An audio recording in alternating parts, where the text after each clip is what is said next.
Welcome everybody to this first virtual meeting. I was going to say Zoom meeting because Zoom has become a generic term for WebEx and everything else, virtual meetings of the Washington, D.C.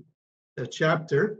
And I'd like to welcome all who are attending, chapter members, alumni around the globe, and other students, and our special guests, especially Marie-Laure Salle, the new director of the Institute, and Professor Nathan Sussman to our special Zoom today. So this is our first Washington alumni meeting in over a year. I think it's about 14 months since our annual reception at the Swiss Embassy was canceled March 2020, March 12th. That reception is our big alumni event in the Washington area. And we usually get anywhere between 80, 90, even 100 people show up. The Swiss Embassy has been very generous to us, and we're very, very happy for their support. We were also expecting Professor Sussman at that event to give the presentation that he will give today. So we're delighted to have that opportunity to welcome him virtually, but we look forward to a chance when we'll be able to gather together again. Also at that time, we were expecting former director Philippe Burin to be with us and to thank him and to provide us an opportunity to say farewell.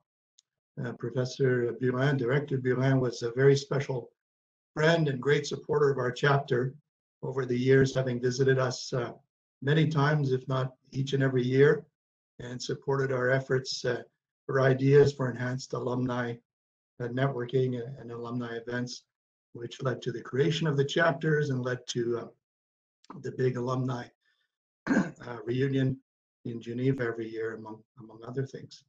So maybe just very briefly to say a few words about our chapter, which was formed in 2007.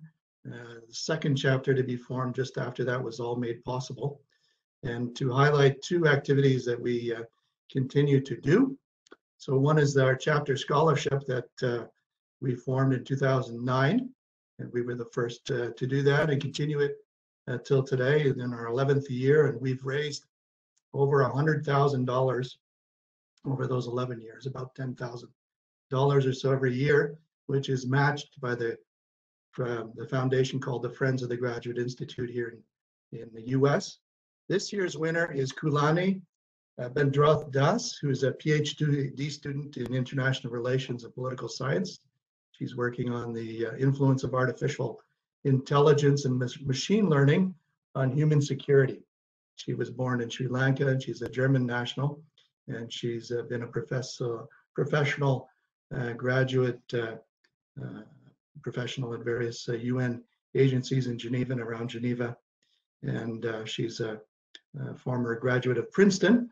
So our scholarship is every year is for a student, PhD student or master's student who has some connection to the US, but nationality is irrelevant.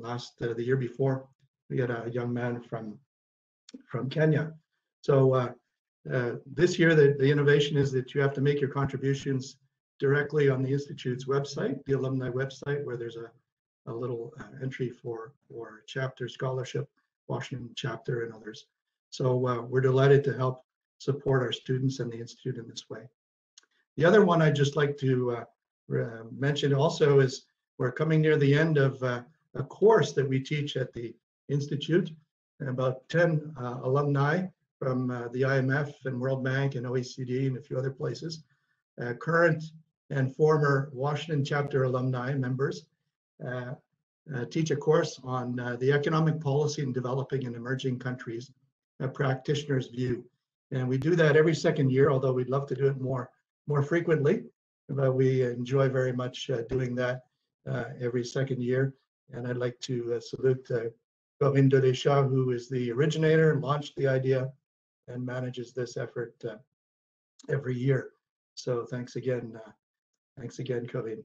So let me just welcome you all, and especially Marie-Laure, who is the former dean of the School of Management and Innovation at Sciences Po in Paris, and university professor there, on organizational sociology. She was previously a professor at the Business School of ESSEC on capital, doing research on capitalism, globalization, and governance. Her research work focuses on contemporary transformation of capitalism and international dissemination of ideas and practices, the spreading of globalization, and the dynamics of regulation and governance in a globalized world, as well as the responsibility of companies and their political context. So you can see that she is right at the center of all these very, very pertinent and important topics that are driving a lot of the dialogue in international sphere. She also has a PhD from Harvard and a Dr. Honoris Causa from the University of Stockholm. So we really want to welcome her. She's, I think, maybe, I'm not sure, but in modern times, the first non-Swiss and non-Genevois and the first woman to direct the Institute. So Marie-Laure, we wish you every success in this new role that you've taken on last September. And we very much look forward to welcoming you en présentiel, as we say, in the Washington Alumni Chapter at some time in the future, hopefully maybe even in 2021. So welcome, Marie-Laure, and we turn the floor over to you. Thank you very much, Paul. Thank you very much, Corinne. Thank you also to Zaninka and to Karine for the organization of that. And thank you very much, Nathan, for making you available for this.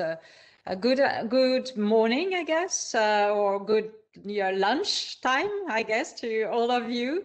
Very nice to meet you, although definitely I would really love to see you, your faces. Now I just see names, but it's better than nothing, let's say. I mean, the technology is helping, but we can see its limits. That's very true and very clear by now, I think, by the end of those 9 months. So I've arrived more or less with the COVID at the Institute. It's more or less this. I mean, I have good news, though. We are back to present partly, hybrid format, but actually some of the courses are now back in real life. We even had our first physical event yesterday, which was a beautiful event in the Amphitheatre Pictet on art as a link between local and international Geneva, with a number of people present physically in the room and others obviously online. We even had an orchestra there, actually, part of the jazz band from the OSR with us. And so we had a very beautiful moment that allowed us actually to announce one of the initiatives that I will tell you about in a minute, which is actually placing art as really an important element of the way in which we talk about the issues that are the issues of the Institute. Art should be a language that we use, like science for diplomacy, culture and art for diplomacy. Those are two axes that the Institute will certainly work on. So if you allow me, I have a few minutes, and I would really love to share with you a few of the key ideas that are coming out from the strategy exercise that we've launched since I arrived. So just to give you a sense, and I will try to be not too long, and give you a sense of where we're going. So I will share a PowerPoint,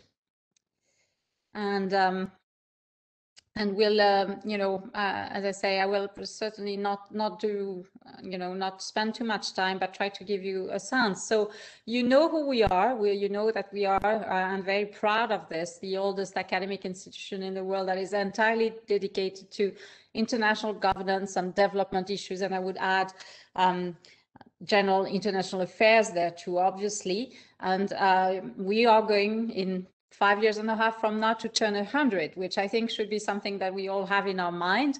And we've been doing this on 3 pillars: research, teaching and knowledge diffusion, and also expertise and policy, which is not always the case of academic institutions, but this is, as you know, a very important part of who we are. I will go very fast on this. This was an exercise we tried to do to actually, map the state of the world. And this mapping was really for us to try to understand where we are entering for the following years, and obviously the state of the world today is very different from what it was 10 years ago. It's even different from what it was 1 year ago, but it's definitely very different from what it was 10 years ago. It's also very different from what it was 50 years ago.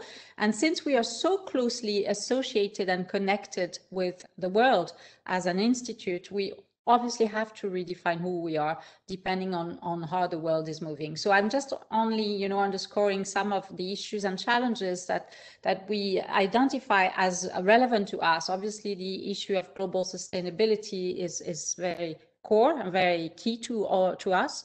The janus of digitalization, I mentioned that before, digitalization as an amazing tool, but also as a threat, as a destructor of a number of things, possibly democracy, social connections, parts of humanity, maybe. So there's really this double face of digitalization that is an issue and should be much more an issue for the Institute.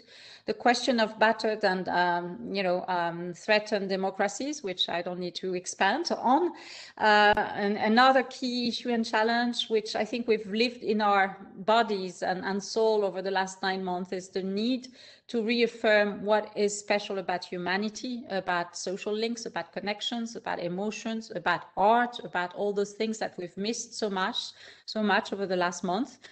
The necessity also to find ways to rebuild trust and everywhere, trust between elites and the others, trust across nations, trusts between religions, etc. Here again, I don't need to spend months explaining this. And finally, we also have to rethink multilateralism. We've never needed multilateralism as much as today, but we certainly need to reinvent it. So this is our reading of the world. In that context, we've done this exercise of projecting ourselves over the next 6 or 5 years, so towards our 100. And we did this by having this principle, which is we want to remain who we are. So we are very, keen on keeping this profound identity, but we have to, in order to make it relevant to contemporary issues, we have to reinvent it, to reframe it. And so we did this together. You guys were also invited to this. I hope that some of you took part into this exercise of reinventing our identity. This went through in the fall and winter, had a lot of focus groups, consultations, very broad, smaller ones, etc. And you've seen also, because hopefully you received this, I sent recently the new charter of the Institute, which lays out our vision, our mission, and our principles. And, I will just focus on this red square here, which I think is really key. The Institute has always been having peace as one of its core objective and in a sense, compass. We still have peace as our compass, but we realize today that peace is unthinkable in the future without a significant focus on 2 other dimensions. One is more equity and the other one is sustainability. And I guess the new president of the United States is not saying very different things and is not doing very different things from this. So I'm very obviously delighted about this. So the charter, the way in which we think about the charter, we see it as a compass. We see it as a compass for our strategic moves in the next 5 years and on our path to turning 100 and reinventing ourselves and our youth for the following next 100. So some of the next steps, very rapidly, we are busy for some months now, transforming our programs with some principles. And here again, I won't have time to go in detail, but I will just lay out the principle. One is obviously enhancing excellence and enhancing excellence at the input level, meaning, being more selective. And we're quite lucky because last year, as well as this year, we are having really increased numbers of candidates at the Institute, 30% more this year, which obviously, since we are not going to increase the numbers of students in big ways, we've been increasing a bit, but not in big ways, means that we are much more selective and can be much more selective. So this is great. So enhancing excellence and therefore quality of the process, which means of the programs. This is something we are working on for the PhDs, for the disciplinary programs and the interdisciplinary programs. And output by focusing really on soft skills, professionalization, specialization for master students, obviously, very much so, but also for PhD students. One of the other dimension of those reforms is to target the coherence between the programs and this new identity that we want to project. So definitely we have to do this. And adapting the competencies to this strange world that I, summarized really in 2 seconds before. And as I said before, very important to us, increase professionalization and therefore our, capacity to place our students in the best way possible. So those are really a bit the general trends of what we're doing. Just a short flash on Mint, which is probably one of the programs that is going through the most transformation. We are going to have a single Mint program where we are going to in fact, combine international affairs and development, and really affirm that what the Institute is strong about is this capacity to bridge those worlds. So at the heart of this program, we'll have a set of competencies, will have a set of focus on global challenges, but also obviously, disciplinary competences, methodological competences, professional skills. And then we are going to have, in fact, here it says 6, but it will be 7 specializations. So some of them already existed. Wars and peace, conflicts and security. It's not the name is not fixed yet, but this is a specialization that already exists. Trade and finance, and we will give trade and finance a strong focus on trade and finance for impact or sustainability. The environment specialization already exists, finance also, trade and finance also. We are creating a global health specialization. Mobilities and migration already exist. We are creating a human rights and humanitarianism specialization, because believe it or not, we didn't have one, which is a bit crazy. And we are going to create also a gender, diversities and inclusion specialization. So we'll have those 7 specializations, which all will be fed by transversal themes, which you see listed here and that I won't focus on, because some of them are quite obvious. Maybe the only one that I really want to underscore, because this is becoming a big part of our strategy, is the technology and the digital Janus that really takes a very important place in that project too. A few words on research and expertise. So research centers, you know what we have. There are 2 things we want to do. We want to increase coordination between research centers so that they can work together across themes much more tightly. When you talk about global health, you have to talk about the environment, you have to talk about trade and economics, etc. So we are going to try to push this to happen more often and more systematically. And we identified a number of gaps. I mentioned the one already, digital Janus. We are going to create a center on those themes. There's a lot of things being done at the Institute already, but we are going to formalize and visibilize this. We have an associate center, which is called NORAG, that works on the challenges of education for tomorrow. This is a big issue. We see it as a core issue, so we'll bring that center at also within the core of the Institute and not on the margin as it is now. We Nathan is here, and we've been working with Nathan a lot on that. We are going to give more weight, more strength to the finance and development, finance for sustainability access at the Institute through teaching and creating a 1-year program only on that. And as you saw, having a track in the Mint, but also through increasing the number of faculty that we're hiring and increasing our research capacities on that. We will also strengthen gender and diversities, but also sustainability seen as a broad issue, not only environment, but including environment. We will create a lab, and at some point I would be delighted to tell you more about this project. It's still very much at the beginning, but we will create a lab to really materialize our strong connection with our partners in Geneva International, but also in the private sector, in the public sector, to also materialize the connections between generations, which I believe is really very important, between you, our alumni, and our young students. We will work also a lot on executive education. Again, I don't have time to go into that, but we have a big reform project going on in executive education to create also coherence and to project our identity in a very visible and communication style kind of way. And as I mentioned already, we will explore other languages. The creative languages and art will be one of the initiatives, strategic initiatives we're launching. But we also want to increase our connection to our bodies, to nature, all those things that we have missing. So, for example, we've just launched a number of projects in the new residence and at the Maison de la Paix of common gardens, where students, faculty, and staff are trying to make things grow. For now, it's not exactly there, but hopefully it's coming. But the important thing is really the process. So this is only a small example, but we will do more along those lines. So I skip this. This is an important element of our future, the lab.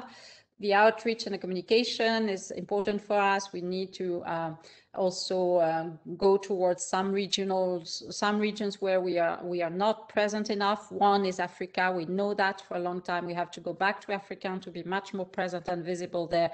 And so we need funding for that, because we need obviously scholarships for Africa. We need ways in which we can bring very good students to us.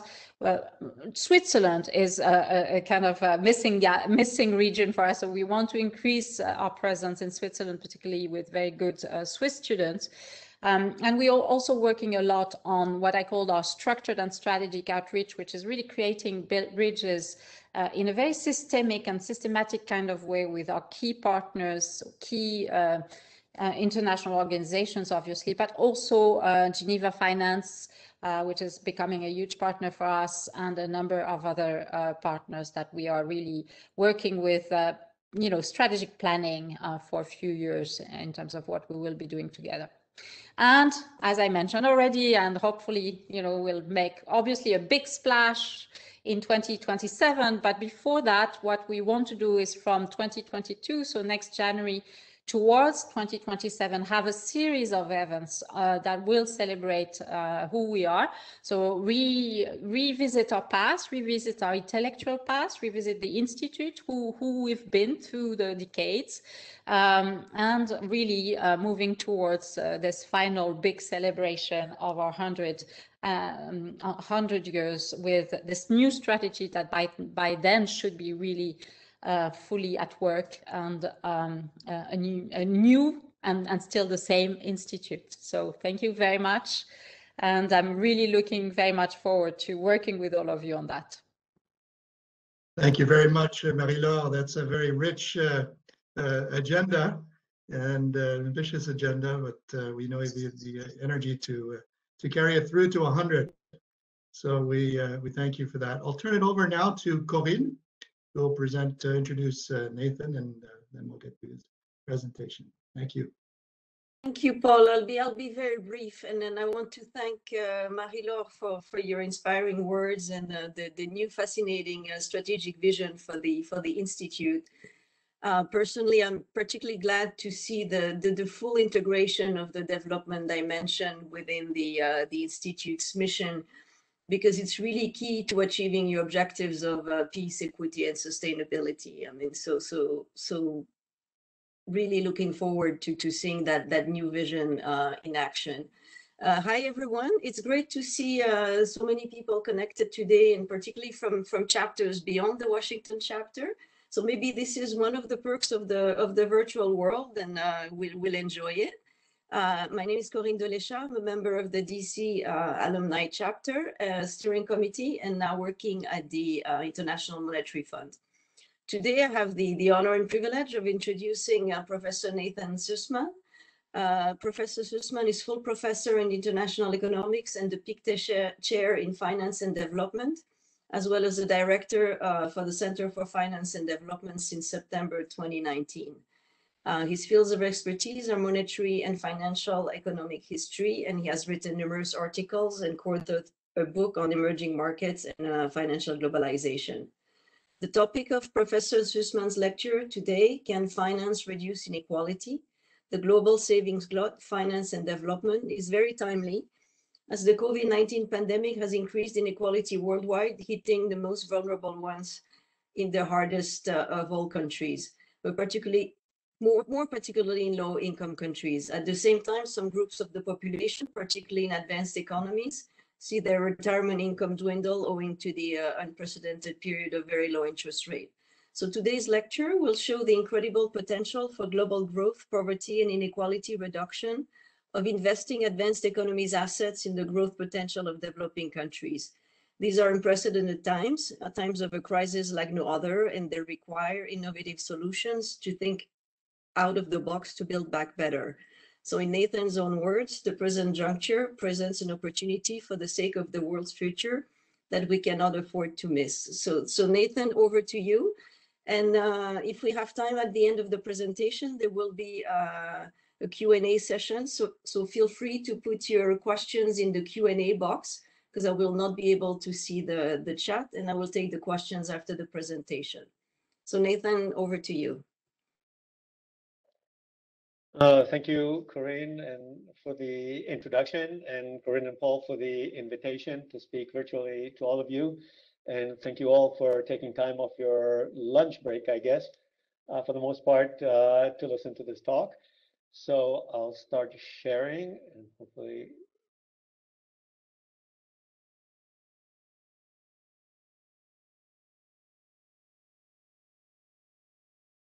Okay, so you can see the screen, I guess. Right. Okay, so my talk is, as Corinne already introduced, is trying to see whether finance has the potential to aid the poor and close gaps. And I'll refer to the pandemic. This is a presentation that I prepared almost a year ago. And since then, I've updated a little bit, and it became, I think, more relevant, as you'll see. So some things, so let me begin with the background. So before the pandemic, things in terms of global inequality and poverty were improving. So if we take a very long view over more than 200 years, and these figures show you the inequality and the poverty line. And so we see that most of the world moved beyond the poverty line over those 200 years, and also inequality to a large extent declined. And Joe Stiglitz, I guess at the Finance and Development, one of your publications at the IMF, flagship publications, already predicted that the divide is being conquered, and we're on the way to kind of to complete this process. But what COVID-19 has done is actually set us back in terms of these trajectories. We don't know to what extent yet, because it's not over yet, and it's not over yet in particular for the poor economies in India, Latin America, Southeast Asia, etc., that are not coping very well with this, and inequality is actually increasing. COVID also increased inequality within countries and within the developed countries, as many new studies that have been written around COVID show the disproportionate effect of COVID in advanced economies on the youth, the young, and women. So these are major setbacks to these otherwise very optimistic trends that Stiglitz talked about more than a year ago. On the other hand, this also presents a challenge and an opportunity, and we should definitely go and make the best out of it. And that's what I'm trying to convince you, that it actually can be done. So the opportunities exist. And even before COVID, if you looked at inequality, not just at income inequality, which is something that people usually talk about, but if we look at other things like education, we see these huge gaps between the North and the South. The gaps present, as you'll see subsequently, they present an opportunity for these investments in financial development to actually benefit the world.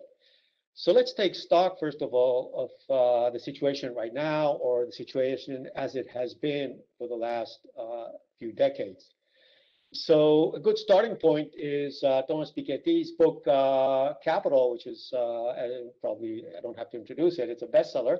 It basically argues that one of the sources of inequality and a lot of the evils we see around us is due to the financial system, because the financial system it creates, according to that book and according to that model, the existing financial system creates or increases inequality because the return on financial assets is much greater than the return to labor. And you can phrase it as I tried to do here, as Wall Street versus Walmart. You can see the Walmart workers are down there at the picket line, whereas Wall Street has seen a great run over the last decades, and even during the pandemic, the disparity between the rate of increase in financial assets in Wall Street over the last year compared to what's happening to the real economy has only broadened this. So on the face of it, it looks as if the financial system is the problem. It's not the solution. And what I like, again, to show that we can turn this around, and it's up to us to do that, to make this into something better. What's happening again right now in the financial system is that money is actually pouring into the United States. So instead of the United States or money from advanced economies flowing to the lesser developed economies, what we see is as an aggregate. Obviously, there are flows in each way, but the net effect of capital flows is from everywhere else in the world into Wall Street. And again, if we see the rate of return on the U.S. indices, they're outperforming almost any other stock index in the world. So money is flowing in New York, and not the other way around. So that's the situation right now in terms of the financial system. Another development that we've seen over the last 20 years, and it's something which is increasing as well, is the fact that people are starting to worry with the increase in life expectancy. We're starting to worry about the future of our retirement savings. And so the financial system, again, on the one hand, increases inequality. On the other hand, the pension system doesn't seem at the moment to provide security for old age. In fact, what we see in the world is what is termed by economists as savings glut. So actually, as people save, and this, just putting it in historical perspective, it is due to the shift from a defined benefits to defined contribution pension. So in the past, we didn't contribute as we go, and mainly in Europe, but also in the United States, we had defined benefit pensions. But now, it's a defined contribution. So we contribute and pray for return on our investments in the future. And what has happened is an enormous increase in savings, in financial savings, to the point that it's being called a savings glut, that there's actually too much saving in some sense, too much relative to the assets that these pension funds are trying to invest in. And one outcome of this is the secular decline, which has increased during the COVID pandemic and during the global financial crisis partly because of the policies taken by the central banks, mainly the Fed and the ECB. We see that real yields on safe assets is gone down to zero, or it's even negative. So you think about the pension funds that are increasing in volume. So right now they're around 45 to 50 trillion. So we don't have the latest numbers, but there are 45 to 50 trillion US dollars in pension funds.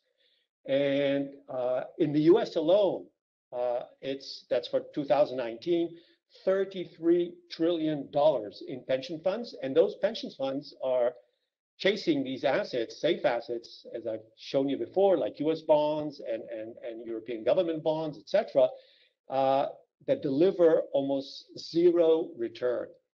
And this is a major concern for pensioners and for pension fund managers, is how actually with so low rates, long-term rates, how are the pensions going to support us in old age?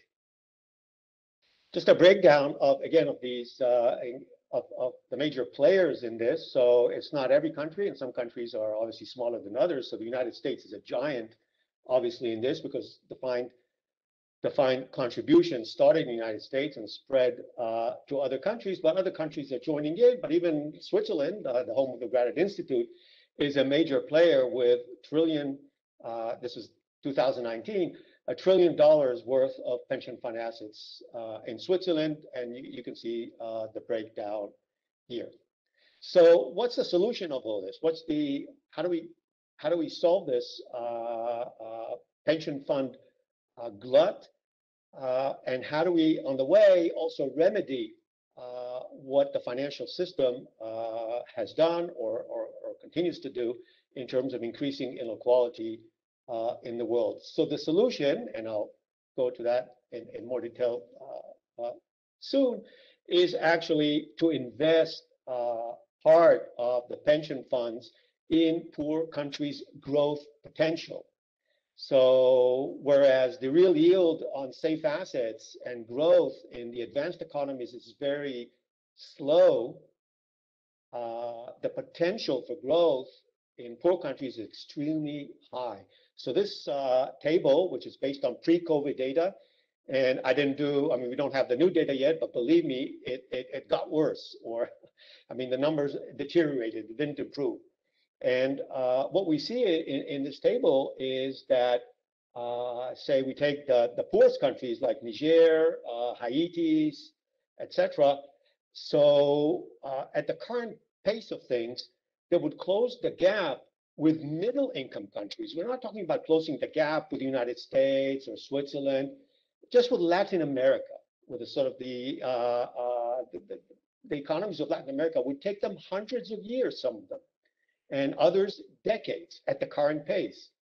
So think about the potential that's in there.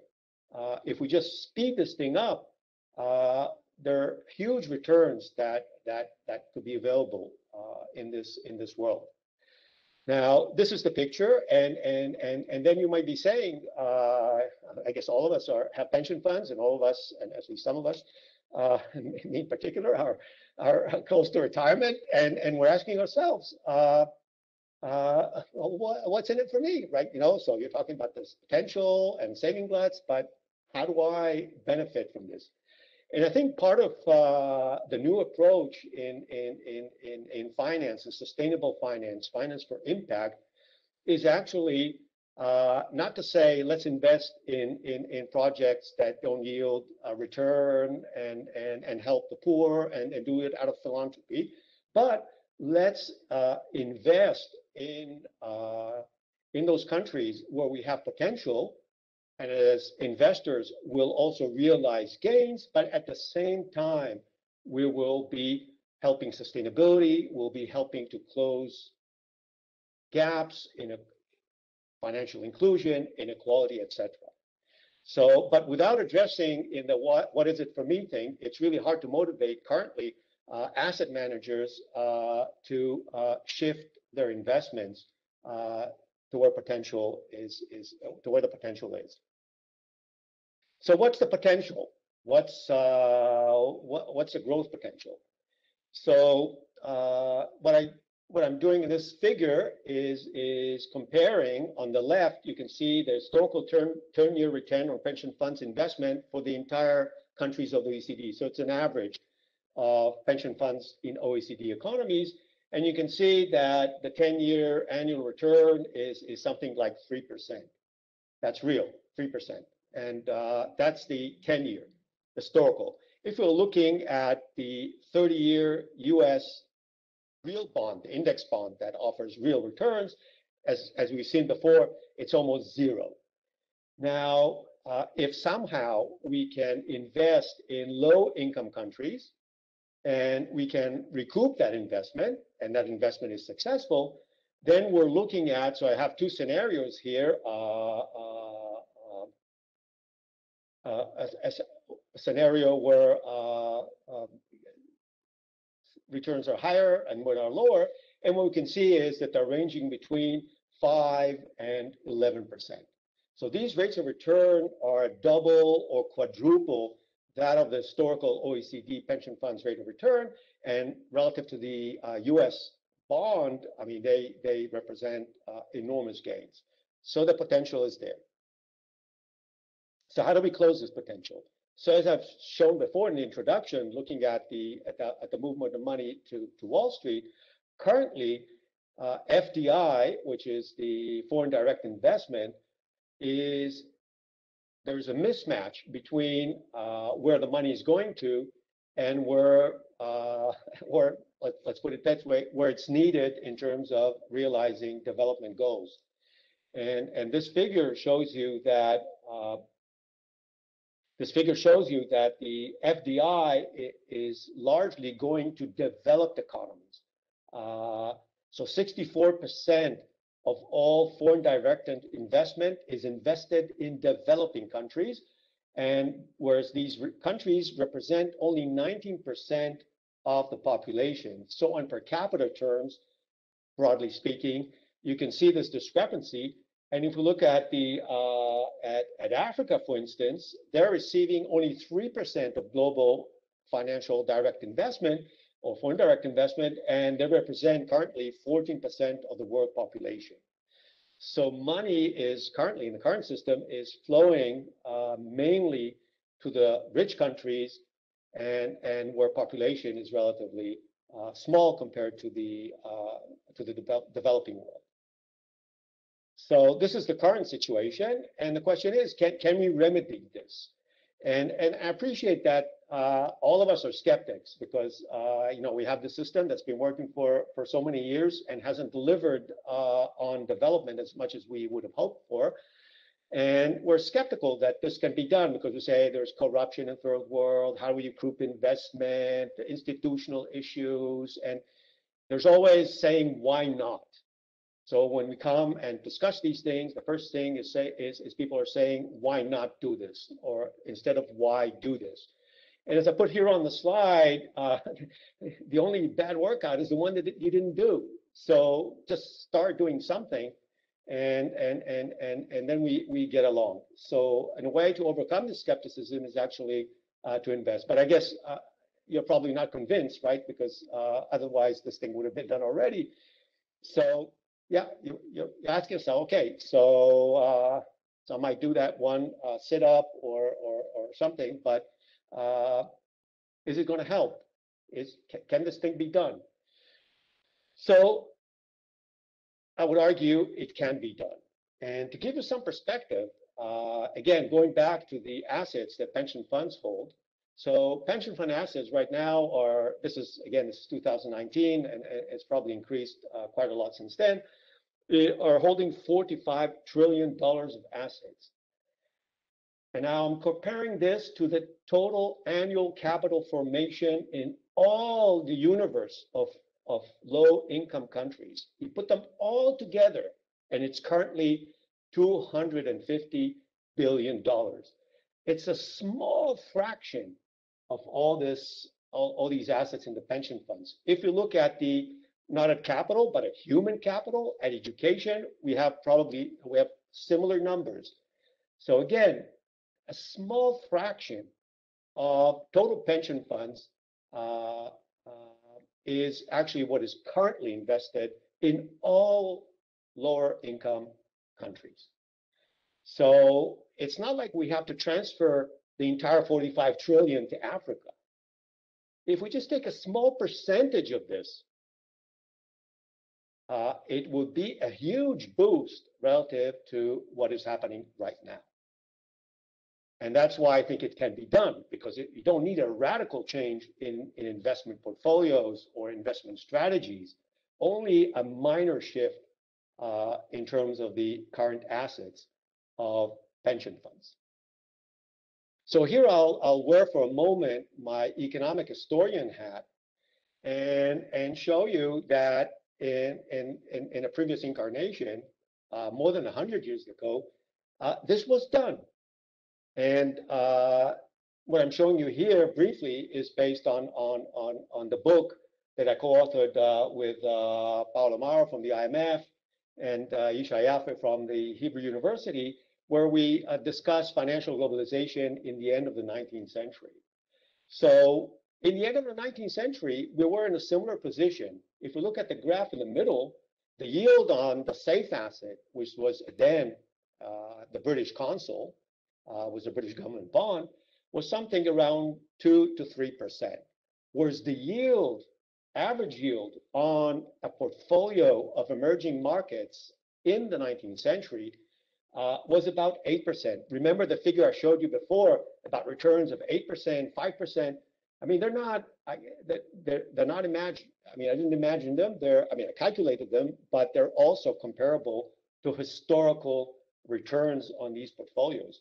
And what you can see is the figure is that the yields obviously went down as capital flows to these countries increased over time, and these countries closed the gap between themselves and England at the time, which was the leading economy at the time.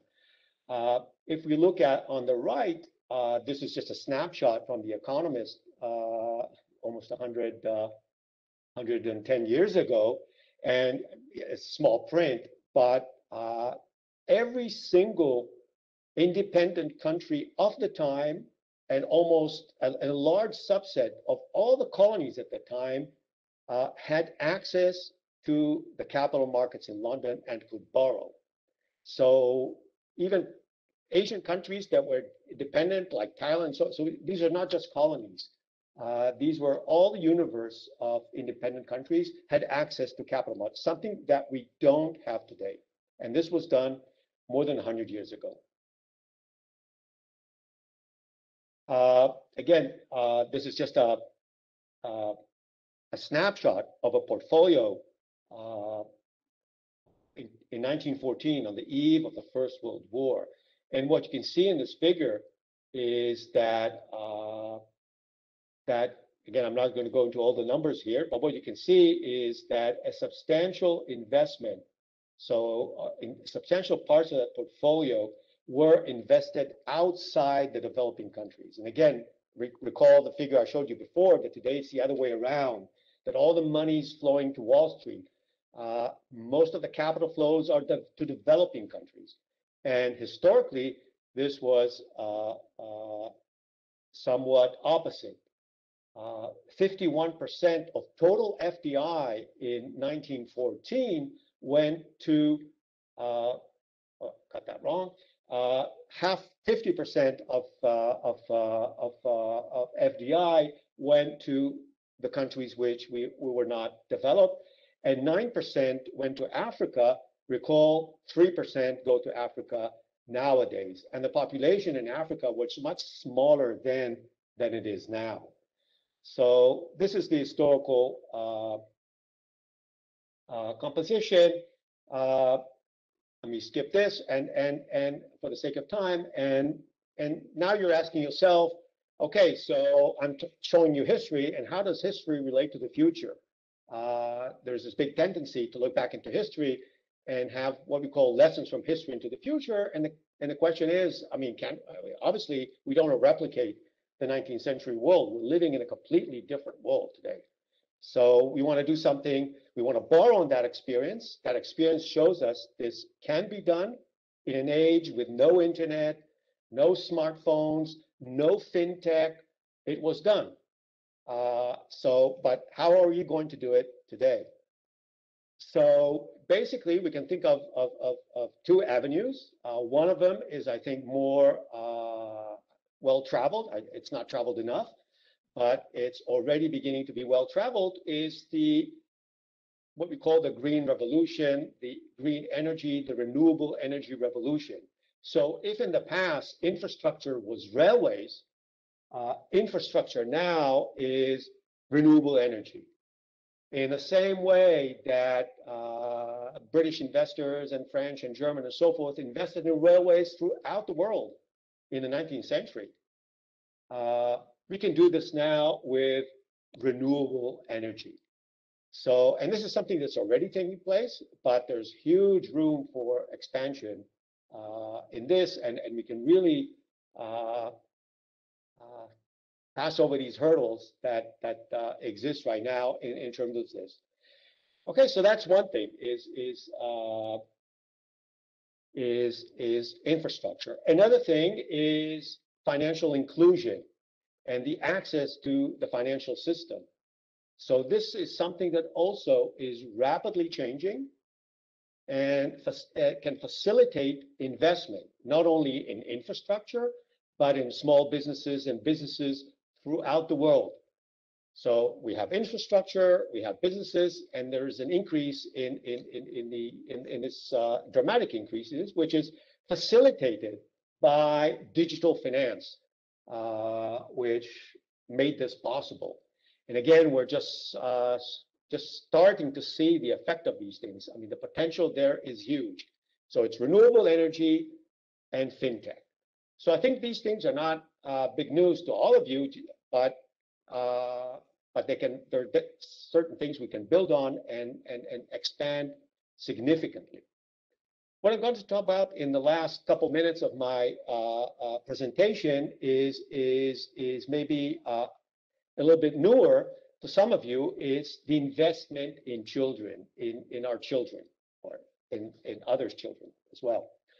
And I think that's where the future really lies. So if we're thinking now on this ESG fad now, we're talking about ESG investments, ESG taxonomies, etc. So now I'm going to focus on if renewable energy is focusing on the E, on the energy, I'm now going to focus on the S, which is the social. And one way to foster all these changes is, again, investing in children, investing in the future, investing in human capital, not just physical capital. And this is a big difference from what has happened, what can happen now and what happened in the 19th century, where most of the investment was in infrastructure and physical capital. And I'll give you an example, actually, of a policy that was enacted by the state of Israel, and I was part of this thing when I was at the central bank in Israel at the time, and to just give you an example of how this thing can be done. So I'm not talking about the motivation for this. It might not, I don't think it had anything to do with inclusive growth or closing gaps, but it's a nice example. So the government instituted this saving plan for each child. So the commuted part of the child allowances that families receive in cash to deposits in saving assets for children. So when the child is born, part of the child allowance, the monetary child allowance, is transferred to a saving account that the parents can only decide on the saving account but cannot withdraw. It's only when the child reaches the age of majority, 18, the child can decide to withdraw the money. And so this gives an horizon of investment for the children. And basically what it does is generate this virtuous cycle where the investment deposit, the child, this investment goes into the economy. So this generates economic growth.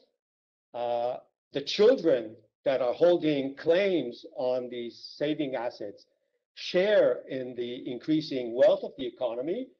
When they withdraw the money, when they're 18 or 19 or 20, whenever they want to do this, they have a starting capital that they can use to go to college, open up the business, get vocational training, whatever they want. This, again, generates more economic growth. This economic growth generates the tax revenues that can be used to deposit new money, etc., for the newborn children. So this is you creating this virtuous cycle just by diverting part of the child allowances into an investment that yield high returns in the economy. Okay, so this thing kind of the virtuous cycle here. Now, let's get away from Israel because it's an advanced economy, and although with a large inequality and a lot of income gaps within, and let's replay this thing and say we're going to invest $10 per month, which is not much, again, remember those 45 trillion, $10 a month in an African child between the age of newborn and 18, and assume various rates of return, 4%, 6%, 8%, doesn't matter, the value of that portfolio for that child when he reaches the age of 18 could range between $3,500 to almost $6,000. It's a huge thing for a young adult in Africa to receive, and it's in real terms. I'm not talking about inflation or anything. This is in real terms. It's a huge amount of money in those countries for a young adult to receive and it only requires this $10 per month per child. Okay, so how do we get to these things? So obviously we have to develop capital markets. We have to develop the financial assets that allow us to do all these wonderful things.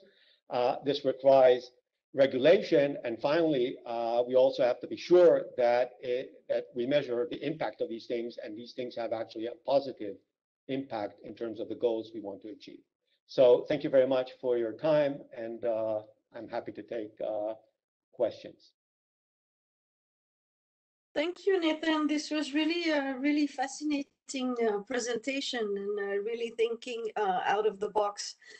We have one question in the Q&A from Jisoo, who says, yes, the returns are high in low-income countries, but the risks are also high. How do you mitigate those risks? Well, that's the beauty thing. You don't mitigate them. I mean, I've shown you historically, it was the same situation. More than 100 years ago, the risks were even higher. Again, people didn't have information. How you enforce these things. I mean, now we're in a much more organized world than we were 150 years ago. So the way to actually benefit from this, and this was, I guess, any investment strategist would tell you, is that you hold, obviously it's not the entire portfolio, but you diversify. There are dozens of African countries where you can experience these rates of return. And you only need, say, 75% or 60% of these countries to perform. And this would give you this 6 to 8% return. Historically, also, when we look at the world in the 19th century, a lot of these emerging economies, some of them are still in this countries like Argentina and so forth, defaulted, or Greece, defaulted in the 19th century. But even after all these defaults, the success stories had much higher rates of return, and the portfolio, which is actually comprised, so I'm not asking people to invest in one child in one country. Obviously, this is really risky, and I can't guarantee you'll see your money back. But if you get a portfolio and you invest in the entire universe of African children, I'm sure, I can guarantee it, that most of them will succeed, even though some will fail.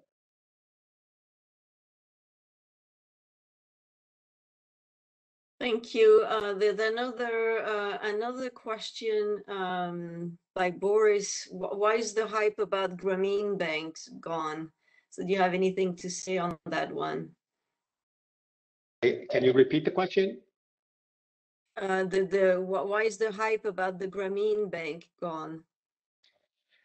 So, this is kind of getting deeper into those solutions that I talked about, and it's all about the assets and the institutions. Are we going to do it through a bank, or are we going to do it in a different way? And I don't have time to get into this in great detail, but I personally think, and this is part of the kind of research we want to do at the Center for Finance and Development at the Graduate Institute, is to think about new assets.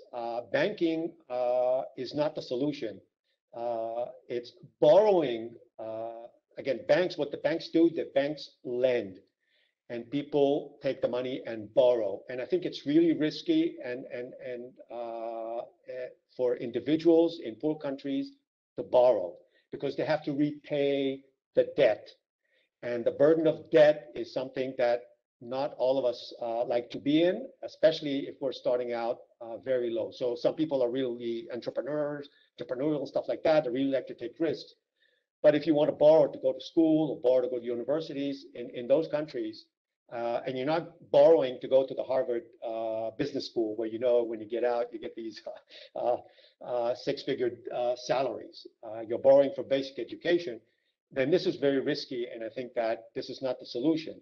So the solution has to be finding some other ways to do this through financial assets that do not require individuals to be in debt, but think about equity shares, for instance, in these things, rather than debt. And again, when you talk about equity, this is not the kind of stuff banks do, but it's the kind of stuff that pension funds and other fund managers are doing. So, and that's why I put a lot of emphasis on pension funds and other funds that operate in a different way, create portfolios where equity is a major component and not debt. These countries are already debt-ridden, and every now and then and I know some of you working at the World Bank and the IMF, it's these debt crises and rescheduling and defaults. I mean, we're not going to get rid of debt. Debt is going to be there, but if we want to scale this up, it cannot be through debt. That's my conviction. Thank you. There's another comment by Boris, who says the ultimate logic of diversifying is to buy the world index, which would be the opposite of selecting high potential individuals. So what's your comment on that? And then after that, Paul wants to ask a question. Okay, so I'm not telling you not to buy the index, although that index, well, people interested in finance, we can have a long discussion about this index versus investing in say the S&P 500, which is also diversified, and historically the high returns are much higher, and that's why we see all this money flowing into Wall Street than these world diversified things. But again, it's the same strategy. You only apply it to other potential sources of growth, and I think that, again, you don't have to shift the entire universe of assets into those things. I showed you that the numbers that I'm talking about are really small, and it requires a very small diversification on the part of existing pension funds. But it's also for a good cause. So you're getting the return, and you're also and that's the kind of thing we want to think about at the Graduate Institute. These are the things the director talked about. All the education that we want to provide our new students is about how you can do both things. You can actually get a return, have an impact, and there's no contradiction between the two. But again, I agree, you need to find a ways to design the right assets, the right institutions to do these things. But if we don't start, and we don't start thinking a little bit out of the box or expanding our box, this is not going to happen, as it didn't happen in the last 2 decades. Thinking creatively, there's a lot of hype about the new IMF SDR allocation, and then your scheme would be a very good candidate for recycling part of the SDRs that the richer countries are going to get. Paul, you had a question. Thank you, Professor. I'm just curious. I mean, we've seen this experience in the 20th century, in the 19th century, of this flow right to the developing countries, among which Canada and Argentina and others were the beneficiaries too. So, given the tremendous difference in relative returns, what is stopping this? Even if you invested in the index, I think your argument is you would have a bigger share of the world index. You'd have a bigger share than you do today. So, and is there a role for international institutions in this solution? So first of all, it is a real puzzle, and I think something that one needs to research. I mean, sometimes you go, they're paraphrasing now. You go and see the Pantheon in Rome, and you see, gee, how could they build this thing 2,000 years ago? Why can't we build this today? Right? Or it's very difficult for us to build this today. We look at infrastructure spending. So how come a British railroad company, or even in the US, you could lay tracks over thousands of miles within months, And the high-speed train in California is stuck for I don't know how long. So first of all, I mean, it's one thing that you can see it's done, and you have to think what happened to the system that it's not done before. So in terms of the financial assets, so the interwar period between the First World War and the Second World War and the Bretton Woods area, with basically limiting capital flows, basically shut down this whole market that was very lively in the 19th and early 20th century. So that market almost completely disappeared. So there's some of it, and that's part of a research I'm now trying to launch. Some of it continued a little bit in Luxembourg, in the euro bond market in Luxembourg, but basically financial liquidity dried up after the Second World War, going all the way to the end of Bretton Woods. So we forgot about this. The other thing is that the financial center switched from the UK, which was a small economy with a huge financial sector, to the United States, which is a large economy, and New York is now becoming a little bit more international, but was not as international as London was in the 19th century. So you have different expertise, different asset managers, different bankers, etc. So I'm not saying that the US doesn't invest at all abroad, the Wall Street, and now it's, again, especially in the NASDAQ and so forth, it's increasing to some extent, but it's mainly high tech. So this financial expertise of a financial center basically disappeared and was not recreated. So this is kind of the historical process. And now we have a prosperous market, and again, the rates of return are fantastic over the last year, and the NASDAQ 50% or something. So why would you go and do these other things?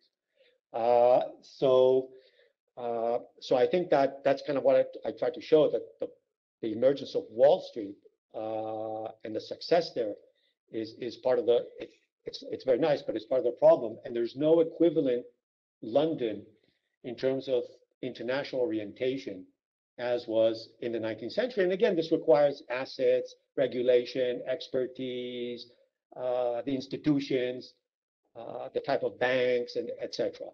But the historical record shows that it can be done. You know, if we put the money in there, we train the asset managers, and part of it we want to do here at the Graduate Institute is train the new generation of people working in this industry to think more globally, think about these potentials, see things a little bit different than the way that they're taught in an MBA program in the United States. So this is our perspective, and we're not alone in this, but the more we do this, I think the more there is potential for the creation of expertise and developing of these markets. Thanks, Nathan. I don't have any more questions in the Q&A. So thank you so much. Thank you to all the alumni who've stayed with us until the end. So it's great, and I hope I think Karine wants to say something to close. Well, thank you, Corinne. Thanks to all of you for joining us today for the first video conference organized by an American chapter. There will be a second one next week by the San Francisco chapter on systemic failure and collapse, anthropological and historical insight and lesson for the future, with a view on the current pandemic, with professors Susanna Hecht and Vinh Kim Nguyen. And you can still register for this event to participate. For those of you who don't know me, my name is Karine Le, and I'm head of Alumni Relations and Professional Networks at the Graduate Institute. I'll now switch to French, as we are a bilingual institute, and because 2/3 of you mentioned French as the preferred correspondence language. So, by the way, we held our first bilingual lunch briefing today on the geopolitics of vaccines, and the video will soon be available on our website. But first, let me ask you to open your cameras so that we can see each other and maybe interact for those who would like to do so and stay a bit more online. Donc, je profite d'avoir la parole. Sorry, there was a question for Marie-Laure, if you could share your presentation, which was really good. I just answered and I did send it through the chat, but I'm not very good at sending things through the chat. So hopefully you can access it, but I did send it at 7:35 in the chat. We can send it also to the to all otherwise of I the can send it through email. Yeah, we can do Email that too. would be better because we Okay. lose the chat after we I finish. will definitely do this. I'll give it to Karine and she will. Yeah, we can do that, no problem. Okay. Donc, je profite d'avoir la parole pour remercier Zaninka Nagungir, qui est étudiante de dernière année en études du développement et qui travaille avec moi et qui a donc assuré la partie technique de cet événement. Nous comprenons bien aujourd'hui l'intérêt de la maîtrise de ces outils puisque comme nous n'avons pas pu avoir effectivement l'événement l'an dernier, le 12 mars à l'ambassade de Suisse à Washington, nous nous rendons compte aujourd'hui que finalement, plus de la moitié des alumni qui étaient en ligne avec nous ce soir n'étaient pas basés à Washington, ni aux États-Unis, ni au Canada, mais en Afghanistan, au Kyrgyzstan, en Inde, en Amérique latine, en Afrique et en Europe, comme peut-être on va pouvoir le voir sur les vidéos si vous ouvrez vos caméras. Et donc, jamais auparavant, nous pouvions nous retrouver ainsi de manière internationale et avoir accès à des sources et des ressources qui étaient éloignées de nous. Donc, that's why I will switch back to English to announce that the Alumni Association is organizing with several alumni based around the world the first ever Alumni Roundtable Symposium on emerging challenges for global citizens. And this will happen on June 16th and 17th from 2 to 4:30 p.m. Geneva times, which means 8:30 to 10:30 a.m. for America. There will also be an exclusive visit of the new student residence Grand Morillon on Friday, 18th of June at 6 p.m. And this will be in presentiel, so please be aware of what we are organizing on that date. And finally, let me remind you that we have about 20,000 alumni spread all over the planet, more than 60 representations, 40 chapters, 20 ambassadors. And we have recently virtually launched the 2 new chapters, one in Accra, Ghana, and the other one in Cairo, Egypt. So I count on the entire alumni community to follow the example of Corinne and Paul and to contact us to think and imagine together the ideal event for your chapter. Thank you again for today. Thank you, Professor Nathan Sussman, and thank you to our director, Marie-Laure Salle, for their presence and their support. Have a good day or a good evening, and who wants to say, please? We can open your microphone too. Thank you all very much, and Karine. And stop register and